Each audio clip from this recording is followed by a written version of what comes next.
Welcome to 2024 brand yourself episode 6. കഴിഞ്ഞ വീഡിയോയിൽ നമ്മൾ കണ്ടത് ഒരു ഇൻസ്റ്റാഗ്രാം ഇൻഫ്ലുവൻസർ ഒരു കണ്ടന്റ് ക്രിയേറ്റ് ചെയ്യുന്ന സമയത്ത് എന്തൊക്കെ കാര്യങ്ങൾ ശ്രദ്ധിക്കണം, അവർക്ക് എന്തൊക്കെ അഡീഷണൽ സ്കിൽസ് വേണം, പോസ്റ്റ് ചെയ്ത ഒരു കണ്ടന്റിന് അറ്റൻഷൻ കിട്ടണം എന്നുണ്ടെങ്കിൽ എന്തൊക്കെ കാര്യങ്ങൾ നമ്മൾ ശ്രദ്ധിക്കണം എന്നുള്ളതിനുള്ള കുറച്ച് വീഡിയോസ് നമ്മൾ പോസ്റ്റ് ചെയ്തിട്ടുണ്ടായിരുന്നു.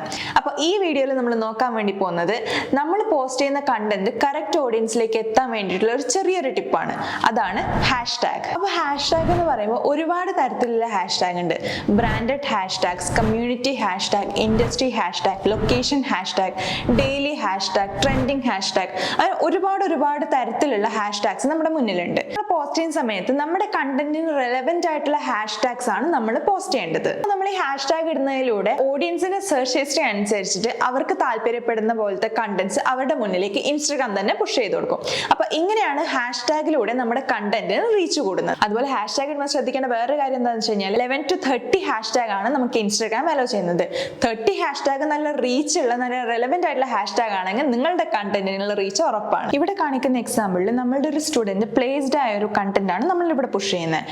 അപ്പൊ നമ്മൾ ഇവിടെ ഹാഷ്ടാഗ് യൂസ് ചെയ്യുമ്പോൾ അതിന് കണക്കായിട്ടുള്ള ഹാഷ്ടാഗ്സ് ആണ് നിങ്ങളിപ്പോൾ കാണുന്നത്. അതുപോലെ നിങ്ങളുടെ ബിസിനസ് ഏതാണോ അതിന് ആപ്റ്റായ ഹാഷ്ടാഗ് യൂസ് ചെയ്യാൻ വേണ്ടി നിങ്ങൾ ശ്രദ്ധിക്കുക.